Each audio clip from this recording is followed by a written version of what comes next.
अस्सलाम वालेकुम नाज़रीन, प्रोग्राम आप देख रहे हैं कमेंट्री बॉक्स। एशिया का स्पेशल एडिशन जारी है। मैं हूं तला आलमगीर, आज भी आपके सामने हाजिर हुए हैं। नाज़रीन, गुज़श्ता दिन का जो मैच था उस पर आज हम डिस्कशन करने जा रहे हैं। पाकिस्तान एंड इंडिया,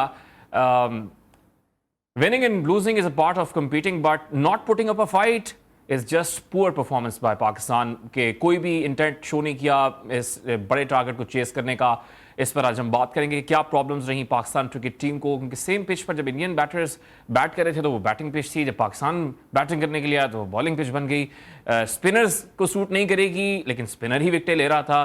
तो इस पर आज हम बात करेंगे। एक और इंपॉर्टेंट मैच इस वक्त चल रहा है। Of course Indian cricket team they are facing Sri Lanka right now at Premadasa international cricket stadium in Sri Lankan capital Colombo right now. 172 पर 5 खिलाड़ी आउट हो चुके हैं और ऑफ कोर्स राइट नाउ ऐसा लग रहा है कि रिव्यू लिया है and there has been an edge edge as. Well इस पर भी हम बात करेंगे आज का मैच कितना इंपॉर्टेंट हो सकता है और स्पोर्ट्स स्कोर कार्ड पर भी नजर डालेंगे, लेकिन ज़रा मैच पर हम डिस्कशन करेंगे।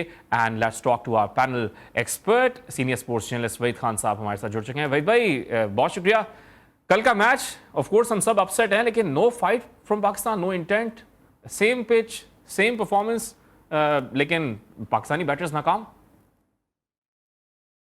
अपसेट होने की जरूरत नहीं है। देखिए, जो टीम अच्छा खेलेगी वो जीतेगी। पाकिस्तान का असल में आई थिंक मे बी जब ये अंडर लाइट्स बैटिंग करने आया पाकिस्तान, तो शायद पिच का बिहेवियर थोड़ा चेंज हुआ।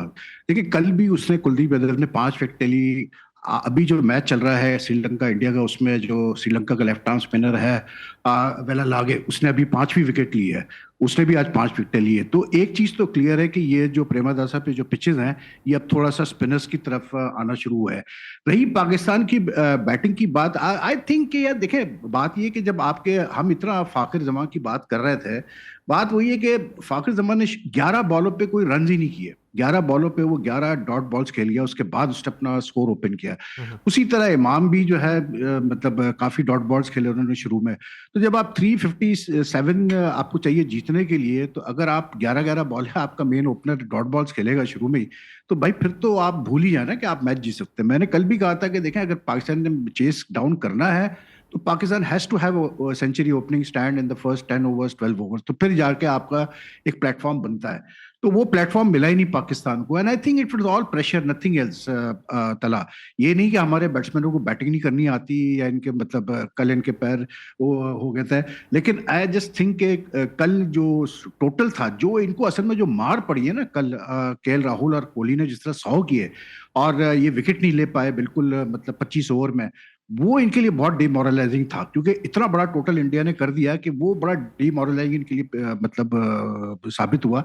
और जब ये बैटिंग करने आए तो कोई इंटेंट ही हमें नजर नहीं आया। फिर उस पर यह था कि we have to give credit to Jasprit Bumrah and the rest of the Indian bowlers, जिसमें हार्दिक भी था, सिराज भी था और ठाकुर भी था। उन्होंने जिस तरह से बॉल को कट और सीम किया है कल ऑफ द पिच, वो तो कमाल था यार। वो मतलब ऐसा था कि जैसे टेस्ट मैच हो रहा है, जिस तरह बुमराह बॉलिंग कर रहा था फाकिर को और इमाम को और बाबर को। बाबर आया बैटिंग करने, बाबर बिल्कुल मतलब ही वाज नॉट श्योर कि किस तरह खेलना है। वो बहुत ही ज्यादा जो है नर्वस लग रहा था। तो आई थिंक ओवरऑल आज जो पाकिस्तान टीम के हेड कोच है ग्रैंड ब्रैडबर्न, उन्होंने कहा है कि जी ये बड़ा इंडिया ने हमको फेवर किया है कि इतनी बुरी तरह मारा है हमें। तो अब हमें भी पता चल गया कि हमारी क्या कमजोरियां हैं और हम इस पर जो है कैसे काम करेंगे। और अब तक हमें कम मौका मिला है कि हम स्ट्रांग टीमों से खेलें। इस किस्म का बयान देना इतनी हैवी डिफीट के बाद, ये कोई सेंस नहीं बनता यार। आप मतलब प्रोफेशनल, ये एक टीम है, इंटरनेशनल टीम है, मतलब आप ये कह रहे हैं कि जब 228 रन से मार पड़ेगी तो हमें पता चलेगा कि हमारी गलतियां क्या है। तो फिर आप हेड कोच किस काम के हुए भाई, कि अगर आपको अपनी वीकनेसेस नजर नहीं आ रही, आपको अभी भी समझ में नहीं आ रहा है, यानी कि मार खा खा के आप ये वीकनेसेस सीखेंगे तो उस वक्त तक तो एशिया कप भी निकल चुका होगा, वर्ल्ड कप भी निकल चुका होगा। तो strange sort of statement from grand Bradburn. I think कि पाकिस्तान, आज जका अशरफ ने भी मुलाकात की बाबर आजम से, उनको हौसला वगैरह दिया है, लेकिन वो सब अपनी जगह, हमारी दुआएं अपनी जगह, हौसला अपनी, जका अशरफ साहब का हौसला देना अपनी जगह। But I think it's Pakistan team needs to seriously think about the lineup. देखिए, फाकर की फॉर्म नहीं है यहाँ। वासे, आपको पता है कि वासे जब थे तो यही बात हो रही थी फाकर की, लेकिन I was checking his records, तो पिछले 11 इनिंग्स में फाकर का हाईएस्ट स्कोर 33 है। ठीक है, अब 11 इनिंग्स में अगर एक बंदा हाईएस्ट 33 कर रहा है उसके बाद ये 27 कल इसने किए, मतलब he has been struggling for form. Pakistan team needs to have a change now. इनको वर्ल्ड कप के लिए डेफिनेटली मैं समझता हूं कि अगर हसन अली फिट है तो हसन अली को लाना चाहिए फ़हीम अशरफ की जगह। इनको एक स्पिनर रखना पड़ेगा टीम में, प्रॉपर एक हाँ specialist leg spinner like Abrar. फिर उसके बाद they need to get Shan Masood back into the या team in place of Abdullah Shafique. ये 2-3 चेंजेस इनको हर सूरत में करनी पड़ेंगी वर्ल्ड कप के लिए, वरना ये टीम जो ये लेके जा रहे हैं इसमें आपको झोल नजर आ रहे हैं। और नंबर कल जिस 4 पे जी वही नंबर 4 पोजीशन भी जो है उस पर भी हम बात करेंगे, लेकिन कल की मैच समरी मैं जरा दिखाना चाह रहा था कि कल की मैच की समरी क्या रही है। Pakistan they of course facing the arch rivals India and they of course won the toss as well, decided to bowl first, put India in, try to put India in pressure, but they didn't. और early on wicket तो नहीं ले सके, start में बहुत तेज खेला, उसके बाद एक दिन के गैप के बाद दोबारा मैच स्टार्ट हुआ। India were 356 they put on the score with just 2 wickets down. Virat Kohli ने century score की, of course his 4th century at Premadasa International Cricket Stadium, consecutive 400 है वहाँ पर। KL Rahul, he is now back in the team and back in the form as well. जवाब में Pakistan, they were all out and they were all over the place, of course, with their spinner with Kuldeep Yadav all over the place. 128 पे all out हो गए। 4 जो players के retired hurt हैं, वसीम शाह की injury से भी बात करेंगे, but India recorded their biggest win against Pakistan, against the arch rivals in the history of this rivalry. So we're talking about it. Waheed भाई, जैसे आप कह भी रहे हैं कि कोच ने कहा कि हम इन गलतियों से सीखेंगे, लेकिन वर्ल्ड कप में तो ऑफ कोर्स बैटिंग ट्रैक्स होंगे इंडिया में, और अब बाकी टीम्स को भी पता लग गया कि अगर आप पाकिस्तान के अगेंस्ट खेलते हो पहले बैट करो। एक सेकंड जी नहीं, ये गलत फहमी है कि बैटिंग ट्रैक्स होंगे। बैटिंग ट्रैक्स नहीं होंगे, क्योंकि इस वक्त बैटिंग ट्रैक्स अच्छी होगी बैटिंग के लिए, लेकिन बॉलर्स के लिए भी जान होगी। इसलिए क्योंकि आप ये देखें कि ये वर्ल्ड कप किस मतलब साल के किस हिस्से में हो रहा है। हमारे सब कॉन्टिनेंट वगैरह में जो है ये जो अक्टूबर नवंबर वगैरह होता है, ये जनरली ठंड आना शुरू होती है, और फिर ये ड्यू का फैक्टर, मॉइस्चर का फैक्टर, ये सब मैटर करता है। आप देखिए पाकिस्तान के लिए इस वक्त जो सबसे परेशान कुन बात है वो ये है कि हारिस रऊफ और नसीम ने कल बैटिंग नहीं की। दोनों कल हारिस ने तो कल बॉलिंग की नहीं, और नसीम जो है वो 9 ओवर कराने के बाद वो भी, उनको भी चोट कोई सुना है कि शोल्डर इंजरी और हैंड इंजरी हुई है। अब कल रात को पीसीबी ने कहा कि जी हमने शाहनवाज धानी और जमान खान को जो है वो बैकअप के तौर पर बुलाया है कि अगर ये दोनों मतलब अवेलेबल नहीं होते अगले मैच के लिए तो फिर हम मतलब रिक्वेस्ट करेंगे कि इन दोनों को मतलब मौका दिया जाए, शाहनवाज धानी को और जमान खान को। देखिए मैं समझता हूँ सबसे फिक्रमंद बात यह है कि अगर आपके पास कोई इंजरी के इश्यूज हैं इस वक्त, तो आप फिर रेस्ट करें प्लेयर्स को। एशिया कप को इतना नहीं है, वर्ल्ड कप 5 अक्टूबर से स्टार्ट होना है, तभी आपके 3 हफ्ते हैं, तो at least give proper rest to Haris Rauf, Naseem, and I would say even Shaheen for the moment. ठीक है ना, आप अपने सेकंड स्ट्रिंग बॉलिंग अटैक को खिलाएं, कोई मसला नहीं है, लेकिन ये कि इन दोनों को थोड़ा फ्रेश होने दें। बिकॉज देखिए हुआ क्या है, हुआ ये है तला कि इतनी लीग क्रिकेट खेल के आए सारे के सारे, ये स्टेल हो गए हैं यार। मतलब इतनी, जब आप क्रिकेट खेलेंगे डे इन डे आउट, तो फिर बात बनती नहीं है। तो they need a break, give them a break, bring them back fresh for the world cup. क्योंकि ये तो एक चीज तय है ना कि यार पाकिस्तान ने अगर वर्ल्ड कप में अच्छा करना है तो हमारे बॉलर्स को भी अच्छा करना पड़ेगा। हमारी बैटिंग उतनी रिलायबल नहीं है, बॉलिंग हमारी जो है मतलब ऐसी है कि आप उस पर बैंक कर सकते हैं कि ये आपको मैचेस जिता सकती है। तो you need this players at the fittest at 100% in the world cup. तो अगर इनके साथ कोई निगलेक्ट इंजरीज का भी मसला है, ब्रेक दें इनको, 3-3 हफ्ते का ब्रेक दें इनको, पाकिस्तान वापस भेजें, इनको रेस्ट करने दें, और उसके बाद फिर इनको वर्ल्ड कप ले जाएं जब ये बिल्कुल मतलब 3 हफ्ते का रेस्ट कर ले, 100% फिट हो जाए। तो सबसे पहले तो अब ये एक इशू है पाकिस्तान के लिए जो पाकिस्तान को सॉर्ट आउट करना पड़ेगा। दूसरा यार देखे बात ये है कि व्हाट आई फील इज के पाकिस्तान की बैटिंग जो है अब थोड़ा सा हम ये कह सकते हैं कि टेस्ट नहीं हो रही, इन द सेंस के अब पाकिस्तान ने पिछली 2-3 सीरीज जैसे अफगानिस्तान से खेली है, फिर एक न्यूजीलैंड की टीम थी जो कि फुल स्ट्रेंथ नहीं थी, तो उस हद तक तो ठीक है कि we haven't played the big teams for a while now, तो उससे तो फर्क पड़ेगा। लेकिन ये चीज भी है कि आपके अगर प्लेयर्स फॉर्म में नहीं है तो फिर आप कुछ नहीं कर सकते हैं। और फिर कोई भी कोच चाहे वो कुछ भी देखे ना, कल जिस पिच पे इंडिया के बॉलर्स ने नचा के में रखा हुआ था, उसी पिच पे जो है शाहीन शाह अफरीदी 79 कंसीड कर गया, शादाब 70+ कंसीड कर गया। तो ये बड़े मसले हैं। और एक चीज याद रखिएगा, देखे 2011 जब वर्ल्ड कप हम खेलने गए थे इंडिया, तो उस वक्त आपके पास 2 ऐसे प्लेयर्स थे जो कि बड़े अच्छे ऑलराउंडर्स थे। एक हफीज था, शाहिद अफरीदी था, ये दोनों अच्छे बॉलर्स थे, ये दोनों मिडिल ओवर्स में आके विकेट टेकिंग एबिलिटी थी इनमें, मतलब ये आके विकेट ले सकते थे।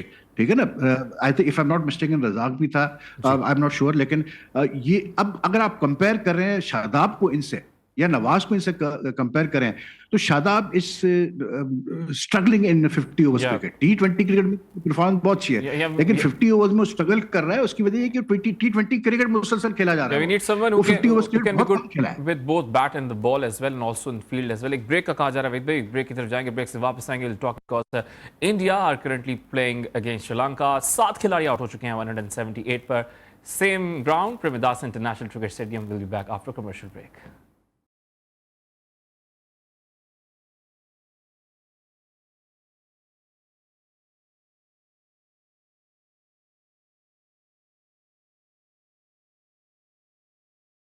Welcome back after commercial break. हम बात करें पाक भारत टाकरे की Indian cricket team. They won that match with 228 staggering margin against Pakistan, and of course tons from KL Rahul, who was coming back from a long injury, and of course back in form, former captain Virat Kohli as well. 122 not out for him. Waheed भाई, विराट कोहली की चौथी century है ऐसी ground पे consecutive turns इन कोलंबो। इनकी performance पे आज ज़ाहिर आउट होकर जल्दी आज के मैच की बात करेंगे, against Pakistan always performing 60 plus की एवरेज है अगेंस्ट पाकिस्तान। हाँ नहीं, विराट कोहली की खास बात यही है कि विराट कोहली का मतलब जो तजुर्बा है, और वो इतनी दफा इन सिचुएशंस में बैटिंग कर चुका है प्रेशर मैचेस में, कि he is now used to these sort of situations के जब वो बैटिंग करने आता है तो प्रेशर होता है और ये सारी चीजें। लेकिन कल जब वो मतलब परसों जब वो बैटिंग करने आया था संडे को, तो प्रेशर नहीं था इंडिया के ऊपर, इसलिए कि ऑलरेडी 100 रन की पार्टनरशिप हो चुकी थी, बड़ी तेजी से की थी उसने, शुभमन ने और रोहित ने। तो that gave him a great platform, plus फिर रोहित भी कम बैक कर रहा था इंडियन टीम में, तो उसको भी प्लेटफॉर्म मिला।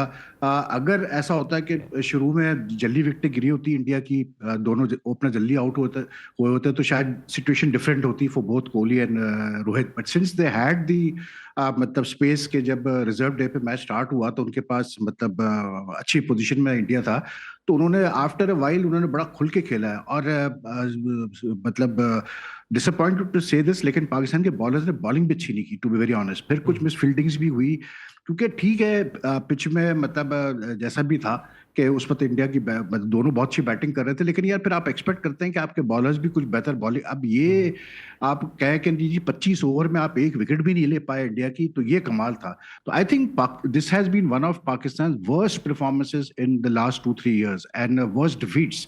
क्योंकि मतलब बात सिर्फ इंडिया की नहीं है, किसी टीम से भी आप लगा लें, इतनी बुरी परफॉर्मेंस आप एक्सपेक्ट नहीं करते पाकिस्तान टीम से कि 350 आप कंसीड करें। उसके बाद मुझे याद है 2005-6 में पाकिस्तान जब इंडिया गया था, तो वहां पर कैसे बोलते हैं, विशाखापट्टनम में भी इंडिया ने 356 किए थे फॉर 9, जिसमें धोनी ने 100 किए थे और सहवाग ने 74 किए थे। पाकिस्तान वो मैच सिर्फ 58 रन से हारा था, इतना फाइट किया था पाकिस्तान ने। तो you expected that sort of fight yesterday. हारना तो एक था कि यार ये बहुत बड़ा टोटल है, इससे बड़ा टोटल तो कभी पाकिस्तान ने चेस ही नहीं किया, तो था कि जी इंडिया ही जीतेगा। लेकिन यू नो आप एक्सपेक्ट कर रहे थे कि नहीं यार कुछ एक दो अच्छी इनिंग्स आएगी, पाकिस्तान थोड़ा सा विल मेक इंडिया स्वेट, फिर कुछ बारिश के भी सिलसिले थे, लेकिन पाकिस्तान तो फिर 32 ओवर में ही पैकअप हो गया, और कोई भी किसी की तरफ से भी कोई प्रॉपर एक इनिंग्स हमने नहीं देखी। और फिर जो डिसमिसल्स थे ना तला, अगर आप डिसमिसल्स देखें तो लाइक दे आर नॉट, इस तरह आप टॉप ऑर्डर बैट्समैन से नहीं एक्सपेक्ट करते हैं। रिजवान को तो बिल्कुल, मतलब जो रिजवान का डिसमिसल अगर आप वो देखें तो आप हैरान हो जाएंगे कि मतलब वो खेल कहाँ रहा था। उसका बल्ला बिल्कुल मतलब फेस कर रहा था स्क्वायर लेग पे, उसको स्क्वायर अप करके कॉट बिहाइंड कराया, मतलब उसका बल्ला लाइन में नहीं था। फिर सिमिलरली बाबर आजम को आप देखें, बाबर आजम भी जिस तरह बीट हुआ है इन कटर से हार्दिक की गेंद पे, उसका मतलब लाइन में नहीं था वो बॉल के। फिर फाकिर मारने गया उसको, कुलदीप यादव को, तो वो कहाँ शॉट खेल रहा था और कहाँ बॉल गई है। तो you know it was very very, I don't know, just a bad day at the office for Pakistan. एक तरह से ठीक भी है कि यार अगर इतनी बुरी परफॉर्मेंस आनी थी तो अच्छा है कि अब आ गई, इस बजाय इसके के बाद में आती किसी और क्रूशियल मैच में। तो I think Pakistan needs to improve a lot. और सीधी बात है कि इतनी बड़ी डिफीट के बाद रिकवर करना एक टीम के लिए, और अब जो सिचुएशन है वर्ल्ड कप में वो ऐसी है कि अब पाकिस्तान के लिए इतना आसान नहीं है फाइनल में जाना। एक तो Pakistan has to beat Sri Lanka. अच्छा, पाकिस्तान अगर थर्सडे को श्रीलंका को हराता भी है तो आज की जो सिचुएशन है मैच की वो तो बड़ी क्लियर है। अगर इंडिया जीतता है तो इंडिया तो सीधा फाइनल में चला गया, ठीक है। फिर वो मैच आ जाएगा कि कौन ज्वाइन करेगा इंडिया को फाइनल में, that will be decided in the match between Sri Lanka and Pakistan. लेकिन अगर आज श्रीलंका जीत जाता है तो फिर बिल्कुल ये एक सिनेरियो क्रिएट हो रहा है कि अगर आज श्रीलंका जीतता है और पाकिस्तान श्रीलंका को हरा देता है, तो India, Sri Lanka and Pakistan will all be placed on 4-4 points each. ठीक है ना, फिर उसमें नेट रन रेट का आ जाएगा सिलसिला। तो नेट रन रेट का अगर आप लें तो इस वक्त इंडिया को बहुत बड़ा एडवांटेज हासिल है +4। कि दोनों टीमों से, इसलिए क्योंकि कल जो पाकिस्तान हारा है इतने बड़े मार्जिन से, उसकी वजह से एडवांटेज हो गया। तो Pakistan has got themselves into a hole themselves, they now have to play very well against Sri Lanka या ऑफ कोर्स। To win. और अब जो पिच की हम देख रहे हैं हालत, पिच में तो अब बिल्कुल एक नेचर चेंज हो रहा है। आज जितनी स्पिन हो रही है बॉल, और जिस तरह से मतलब अभी 186 फॉर 8 है इंडिया, 8 हो गया, और बुमराह भी सारे आउट हो गया। स्पिनर्स ने विकेट जी।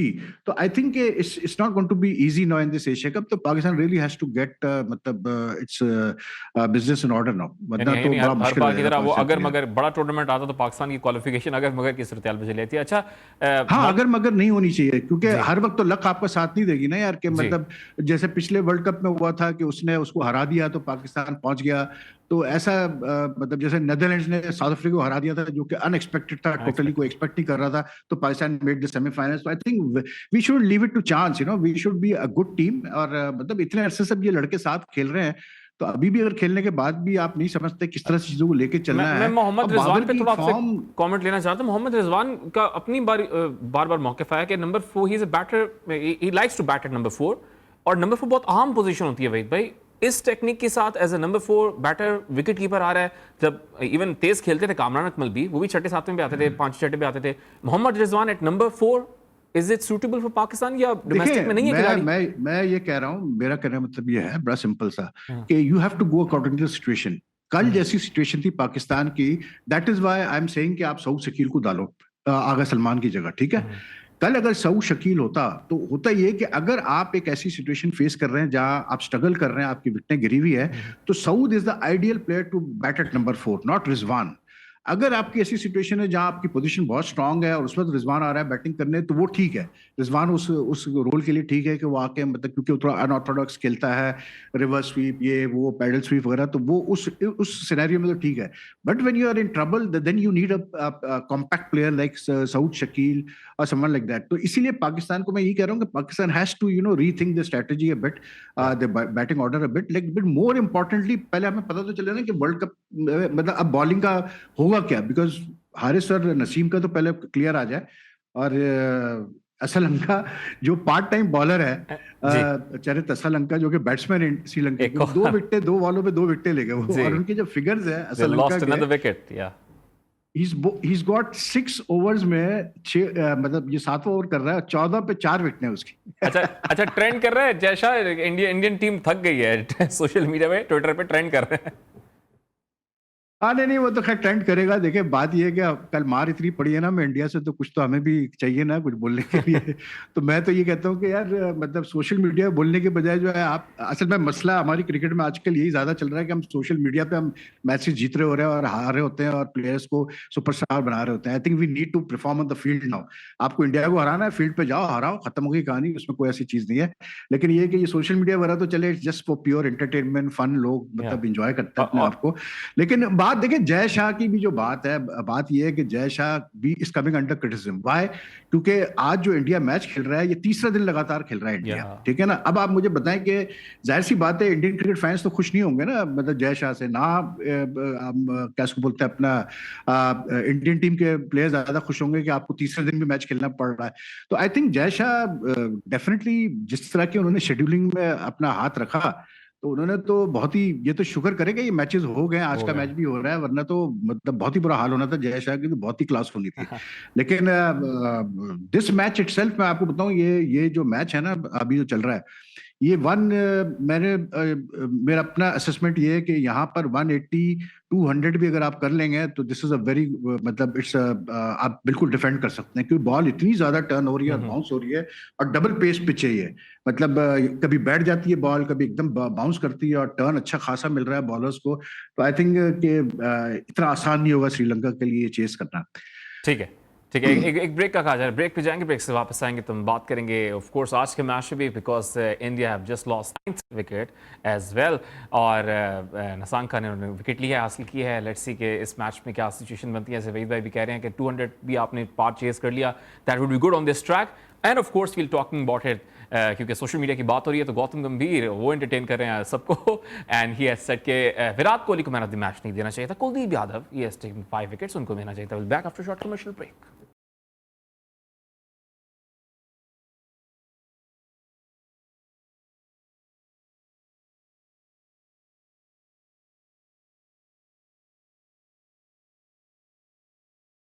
Welcome back after commercial break. हम बात कर रहे हैं गुज़श्ता रोज़ के मैच की और ऑफ कोर्स उसके बाद बयानात आने का सिलसिला भी जारी है। 190 पर 9 खिलाड़ी आउट हो चुके हैं इंडियन क्रिकेट टीम का और अभी रिव्यू भी लिया है। हो सकता है कि लास्ट आउट भी हो जाए। 190 पे Indian cricket team all out हो सकती है। We'll talk about it in a short while as well. But of course जैसे जाते हुए ब्रेक पे मैंने बात की गौतम गंभीर की, तो फरीद भाई वो कह रहे हैं विराट कोहली को मैन ऑफ द मैच देना चाहिए था। 5 विकेट्स लिए हैं स्पिनर ने, कुलदीप यादव, उनको मैन ऑफ द मैच देना चाहिए था। मतलब आप रूल आउट कर रहे हैं अपने फॉर्मर कैप्टन की पूरी परफॉर्मेंस को। नहीं, गौतम गंभीर वो आदमी है जो किसी हाल में खुश नहीं रहता है। मतलब अगर ये, मैं तो हैरान था कि उसने ये स्टेटमेंट नहीं दिया कि इंडिया को जो है 300 रन से जीतना चाहिए था। वो ऐसी बयान देता है उसकी। असल में गौतम गंभीर का मसला ये है कि I don't think he has got along with जो धोनी का ग्रुप था पूरा, धोनी, कोहली, रोहित वगैरह, इनके साथ उसकी बनती नहीं है। तो वो हमेशा कोहली को तो वो टारगेट करता ही रहता है। तो मतलब यार क्या आदमी सीरियसली ले। लेकिन हाँ, इसमें जरूर ये बात है कि यार आप बॉलर्स को हमेशा जो है प्रायोरिटी दी जाती है, इसलिए क्योंकि बॉलिंग परफॉर्मेंस मैटर करती है। और 5 विकेटें कल कुलदीप ने ली और बहुत 25 रन पे। तो yes, to a certain extent आप कह सकते हैं कि बिल्कुल जी, आप कुलदीप यादव को भी कंसिडर कर सकते थे। अच्छा, कंसिडर कर सकते थे। अच्छा, अब जैसे कि हम बात करें सोशल मीडिया की, तो इंडिया की परफॉर्मेंस पिच पे नजर आ रही है, ग्राउंड में नजर आ रही है, अभी श्रीलंका की नजर आ रही है। पाकिस्तान क्रिकेट बोर्ड की परफॉर्मेंस हमें सिर्फ सोशल मीडिया पे वही नजर आ रही है। और अभी सोशल मीडिया पे खबरें भी चल रही थी कि जो ज़का अशरफ हैं, मैनेजमेंट कमेटी के चेयरमैन हैं पीसीबी के, वो और उनकी फैमिली अपने खर्चे पे श्रीलंका गई है। और इस मामले पर अनऑफिशियल स्पोक्स पर्सन है ज़का अशरफ साहब के, अब्बास शबीर साहब, उन्होंने ट्विटर टेकिंग टू ट्विटर वहाँ पे कहा कि इसमें कोई दुरुस्तगी नहीं। तो वही भाई क्या मामला है, क्रिकेट बोर्ड के मामला कहाँ जा रहे हैं? यार देखें, मुझे हैरत ये होती है इस क्रिकेट बोर्ड की, आप जो बात कर रहे हैं। अब्बास शब्बीर जो है एक जर्नलिस्ट है, सीनियर जर्नलिस्ट हैं। और everyone knows that he is pretty close to Zaka Ashraf. और वो ज़का अशरफ से उनकी दोस्ती कोई ज़का अशरफ के चेयरमैन बनने के बाद नहीं है, उससे पहले की है, ठीक है ना। अच्छा। दूसरा ये कि वो जो हैरत की बात है वो ये होती है कि जब पीसीबी में पूरा मीडिया डिपार्टमेंट बैठा हुआ है, कोई 10-12 लोग हैं मीडिया डिपार्टमेंट में, मीडिया का हेड भी है, तो समझ में ये नहीं आता कि मतलब अब्बास शब्बीर क्यों मतलब पीसीबी के मामला के ऊपर ट्वीट कर रहे होते हैं। वाई पीसीबी खुद क्यों नहीं ऑफिशियली करता। अब ये बात चली थी सोशल मीडिया पे कि ज़का अशरफ जो अपनी पूरी फैमिली के साथ गए हैं श्रीलंका, तो क्या मतलब वो कैसे बोलते हैं, अपने खर्चे पे गए हैं या बोर्ड के खर्चे पे गए वगैरह वगैरह करके ये कैसे बोलते हैं स्पेकुलेशन हो रही थी। तो उस पर अब्बास शब्बीर ने कहा कि नहीं जी, ज़का अशरफ साहब अपने खर्चे पे गए और उन्होंने अपना जाती खर्चा can he can do it, क्योंकि वो बड़ा वेल ऑफ आदमी है। ज़का अशरफ साहब बहुत वेल ऑफ है, तो कोई ऐसा मसला नहीं है। लेकिन ये क्लैरिफिकेशन अगर दी गई थी तो ये क्लैरिफिकेशन देनी चाहिए थी पीसीबी को, ठीक है ना। पीसीबी की तरफ से एक क्लैरिफाई होना चाहिए कि भाई ये जो सारी बातें हो रही है सोशल मीडिया में, गलत है। और ज़का अशरफ साहब जो है अपने खर्चे पे वो अपनी फैमिली को लेके गए। जो पीसीबी के चेयरमैन होते हैं, he and his wife are allowed full कैसे बोलते हैं accommodation, daily allowances, tickets by the PCB. वो पीसीबी का सर्विस रूल में शामिल है। लेकिन जो बाकी ज़का अशरफ के फैमिली मेंबर्स गए हैं, वो कहते हैं कि जी वो अपने खर्चे पे, ज़का साहब उनको मतलब वो अपने खर्चे पे गए। तो पॉइंट यहाँ सिर्फ ये है कि PCB should be clearing this position, या नॉट एनीवन एल्स। और आप देखें ना, ये जो कैसीनो वाला इंसिडेंट हुआ है, इस पे अब तक पीसीबी बिल्कुल खामोश बैठा हुआ है। अब तक कुछ भी नहीं आया है कि भाई क्या पीसीबी करना चाह रहा है, क्या होगा क्या नहीं होगा, कुछ भी। मतलब एक खामोशी इख्तियार की हुई है। जैसे हमेशा हम देख रहे हैं इस क्रिकेट बोर्ड की ये पॉलिसी रही है कि हर चीज पे बस चुप होकर बैठ जाओ, खामोश होकर बैठ जाओ। तो भाई अब बात ये है कि मैंने तो हमेशा ये बात कही है कि टीम की परफॉर्मेंस, अनफॉर्चुनेटली पाकिस्तान में हमारा क्रिकेट कल्चर ऐसा है कि टीम की परफॉर्मेंस को जोड़ा जाता है बोर्ड की परफॉर्मेंस से। अगर टीम अच्छा कर रही है तो नो वन बॉदर्स के बोर्ड में क्या हो रहा है, कोई इतना ज्यादा अटेंशन पे नहीं करता। जी। लेकिन जब टीम परफॉर्म नहीं करती ना, तो फिर बोर्ड के ऊपर भी हंटर आना शुरू हो जाते हैं। तो जो ये इंडिया से हमारी बड़ी शिकस्त हुई है, इसके बाद से अब थोड़ा बोर्ड पे प्रेशर आएगा। फिर 14 सितंबर को लाहौर हाई कोर्ट में हियरिंग भी है, जिसमें जो जिन लोगों ने ज़का अशरफ के और जो मैनेजिंग कमेटी है, क्रिकेट मैनेजमेंट कमेटी के खिलाफ जो पिटिशन फाइल की है, वो सारी पिटिशन एक साथ सुनी जाएगी 14 सितंबर को। तो क्रिकेट बोर्ड में क्या होगा क्या नहीं होगा, अनसर्टेनिटी है, कुछ पता नहीं है। और and the PCB is not helping by not, मतलब ये एकदम से ही जो इन्होंने ये खामोशी इख्तियार की हुई, इससे कोई अच्छा तासुब नहीं जा रहा और है। नुकसान ही हो रहा है, क्योंकि पहले कैसीनो वाला मामला आया, तनकीद पूरी दुनिया में हुई, लेकिन कोई बयान नहीं दिया। फिर जय शाह वाला मामला था, उस पर कोई बयान नहीं दिया, कोई प्रेस रिलीज नहीं आई, बस हाँ हाथ खड़े कर दिए टू टॉप गन्स के साथ ऑफ कोर्स बीसीसीआई के वाघा बॉर्डर पर, लेकिन कोई प्रेस रिलीज नहीं। अभी कायदाजन ट्रॉफी शुरू हो गई, इतना बड़ा इवेंट है पाकिस्तान की डोमेस्टिक क्रिकेट का, उस बारे में कोई बयानात नहीं आ रहे, कोई रिलीज नहीं आ रही। अच्छा, एक और मामला ये कि जो रवैया नजर आता है, उनके ज़ाहिर स्टेडियम में भी थे वो कोलंबो में, जो रवैया नजर आता है पाकिस्तानी मीडिया से खुश नजर नहीं आते। ज़राए भी बताते हैं कि शिकवे शिकायतें कर रहे हैं ज़का अशरफ साहब के, he is not happy with Pakistan media. नहीं, but the thing is that why is he not happy when he is not interacting with the media? तो फिर कैसे कम्युनिकेशन क्रिएट होगा? आप इंटरैक्ट तो करें ना, आप अपने चंद एक लोगों के साथ ही कर लें, लेकिन आप करें तो सही ना इंटरैक्ट। आप किसी मामले में बोलते ही नहीं है, आप जो आप कैसे बोलते हैं क्लैरिफिकेशन चाहिए होती है वो आप देते नहीं है, तो फिर व्हाट डू यू एक्सपेक्ट? फिर तो ये मीडिया फिर जाहिर सी बात है स्पेकुलेशन ही करेगा, रूमर ही फैलाएगा। और फिर बहुत सारे मामला ऐसे हैं कैसे बोलते हैं तला, जिसपे पीसीबी का कोई क्लियर विजन नहीं है, कोई क्लियर पॉलिसी नजर नहीं आती हमें, जिसकी वजह से फिर ये प्रॉब्लम्स क्रिएट हो रही हैं। And I think they need to put the house in order. Team तो चले वो एक अलग मामला है, वो टीम मैनेजमेंट संभालेगी, लेकिन जो बोर्ड के मामला है गवर्नेंस के, वो तो ज़का अशरफ साहब को संभाल लें ना। अब ये जो कैसीनो वाला इंसिडेंट हुआ है, देखिए बड़ी सिंपल सी बात है, मतलब इसमें कोई किसी का कोई पर्सनल वो नहीं है, बट थिंग इसकी गलती हुई है ना, या तो वो जो दो मतलब ऑफिशियल्स इन्वॉल्व है, या तो वो एक्सेप्ट करें कि हाँ यार हमसे गलती हो गई, एरर ऑफ जजमेंट था, हमें नहीं जाना चाहिए था ऐसी जगह पे, गैम्बलिंग जॉइंट में नहीं जाना चाहिए था, बात खत्म हो गई यार। एरर ऑफ जजमेंट सबसे हो सकता है, हमसे भी हो सकता है, आपसे भी हो सकता है, लेकिन वो तो एक साहब उनमें से जो है वो तो मानने को तैयार भी तो नहीं है ना कि मैंने गलती की है। तो फिर तो भाई फिर आपको you have to take action on this. और मेरी जो इतला है एक्शन होने वाला है, आजकल परसों में हो जाएगा एक्शन, एंड आई होप कि ऐसा हो, इसलिए क्योंकि ये कोई अच्छा एग्जांपल आप सेट नहीं कर रहे हैं। टू बी वेरी ऑनेस्ट, गलती हुई है, मानो यार कि गलती हुई है, खत्म हो जाती है बात। आप तो गलती मानने होती है, लेकिन क्या एक्शन हो सकता है? सेंट्रल कॉन्ट्रैक्ट का मामला भी फंसा हुआ है, टीम इतनी बुरी तरीके से हार गई है, पीसीबी क्या एक्शन लेगी? खुद ही अपने मामला नहीं देखें, अब इट्स नॉट मतलब एक्शन क्या आप लेते हैं, ये दिस इज नॉट इम्पोर्टेंट तला। जो इम्पोर्टेंट चीज है ना वो ये है कि मैसेज आपको ये भेजना है पीसीबी को कि यार अगर हमारा कोई एम्प्लॉय गलती करेगा या कोई गलत चीज करेगा जो उसको नहीं करनी चाहिए थी, तो हम नोट कर रहे हैं इस चीज को, और हम इसके ऊपर हम मतलब we know what to do. चाहे उस पर आप फाइन लगाएं, चाहे उसको आप मतलब टेम्पररी तौर पे देखिए, एक उनमें से जो है ना वो रेगुलर एम्प्लॉय है GM cricket operations, international cricket operations, और एक जो है वो कॉन्ट्रैक्ट पे है 45 दिन के। तो आप कोई कुछ रेप्रिमांड ही कर दें, मैं कहता हूं आप रेप्रिमांड करें कि नहीं जी हम नहीं मानते आपके एक्सप्लेनेशन को, और आपको नहीं जाना चाहिए था कैसीनो, एंड नेक्स्ट टाइम ऐसा नहीं होना चाहिए। तो कम से कम पता तो चले लोगों को, हाँ यार पीसीबी ने नोट तो लिया इस चीज का। पीसीबी तो कुछ बोल ही नहीं रही भाई, खामोश होकर बैठी हुई है। अब वो अगर कुछ मतलब कल जो जिस तरह से इंडिया ने हमें हराया, उसके बाद से तो बिल्कुल ही चुप लग गई है सबको।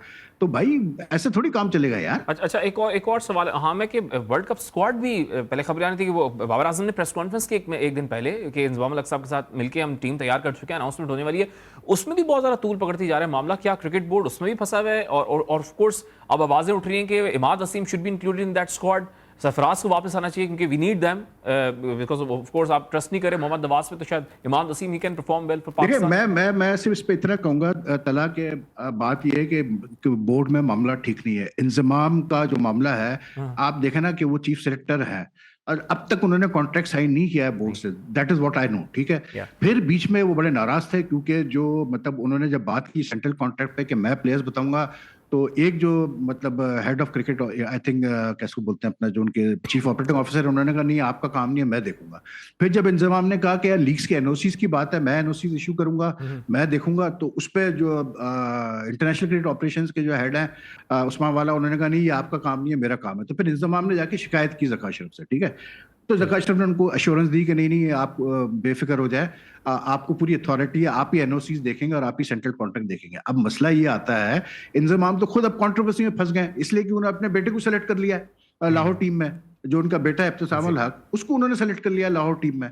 तो भाई जब आपका चीफ सेलेक्टर खुद मतलब एक कंट्रोवर्सी में आएगा, तो मतलब things are just not, the governance level of this cricket board is like amazing. मुझे तो समझ में नहीं आता है, मैंने इतनी बुरी गवर्नेंस नहीं देखी किसी क्रिकेट बोर्ड में, इतने क्रिकेट बोर्ड में आते जाते देखे, लेकिन ये तो कमाल है यार। और फिर उसके ऊपर फिर ये बोलते ही नहीं कुछ यार, खामोशी इख्तियार कर लो। मतलब ऐसा लग रहा है जैसे ये सब जो है इनको सबको पता है कि हम शॉर्ट टाइम के लिए आए हैं, तो बस शॉर्ट टाइम में जितना आप कर सकते हो कर लो, एंजॉय करो, उसके बाद चले जाओ। अच्छा बोलने अच्छा की वहीं जरूरत पे नहीं है। क्योंकि वक्त बहुत खत्म होने वाला है, हमारे पास बहुत कम है। मैच चल रहा है, ऑफ कोर्स कवर्स भी रेडी है, शायद ओवरकास्ट कंडीशंस हैं, बारिश वहाँ पे ड्रिजल हो रहा है थोड़ा सा। सिचुएशन अगर पूरा मैच हो रहा है तो किस तरफ जाएगी? Of course India looks like they are in trouble यार राइट नाउ। इस पिच पे बहुत मुश्किल है 200 रन करना है श्रीलंका का। मैं आपको क्लियर बता रहा हूँ, if the pitch doesn't change character, देखें अगर पिच ऐसी खेली जैसे अभी खेल रही है तो इतना आसान नहीं है श्रीलंका के लिए 200 करना। आई थिंक आज इंडिया ने एक तीसरा स्पिनर भी खिलाया हुआ है, या आज अक्षर अक्षर पटेल। पटेल खेल रहा है। Yeah. तो they have 3 spinners, India have 3 spinners, उनके पेसर्स भी बुरे नहीं है। तो आई थिंक कि अब I would go with India. मुझे लगता है कि इंडिया की बॉलिंग इतनी स्ट्रांग है कि वो 200 भी डिफेंड कर लेगी जिस टाइप की पिच है। हाँ, अगर पिच बाद में सीधी हो जाती है, थोड़ा बेहतर हो जाती है तो वो एक अलग बात है, फिर 200 का तो कोई टारगेट होता ही नहीं है। लेकिन if the pitch keeps on playing like this तो बड़ा मुश्किल है खेलना इसके ऊपर। बाउंस, अनइवन बाउंस है, बॉल एकदम बाउंस कर रही है, टर्न भी कर रही है। मतलब जाने। पार्ट टाइम स्पिनर जो है 4 विकेट ले गया यार, और क्या चाहिए या आपको? मतलब मुझे लेट्स सी बताया कि फिर आप। इंडियन बॉलिंग लाइन कैसे डिफेंड करती है। बहुत शुक्रिया वहीद भाई, कल एक नए प्रोग्राम के साथ आपके सामने हाजिर होंगे, बिकॉज प्लेइंग श्रीलंका। आप ख्याल रखिएगा, अल्लाह हाफिज।